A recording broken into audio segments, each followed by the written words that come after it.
You ask Tiger to solve.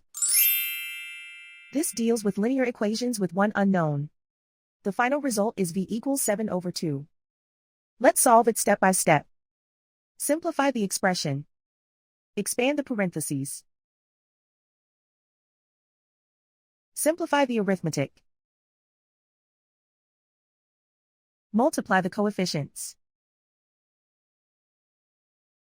Group like terms. Simplify the arithmetic. Swap sides. Group all constants on the right side of the equation. Subtract 22 from both sides. Simplify the arithmetic.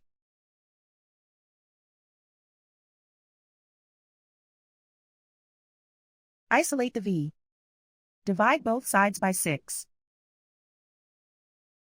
Simplify the fraction. Find the greatest common factor of the numerator and denominator. Factor out and cancel the greatest common factor. And so the final result is v equals 7/2.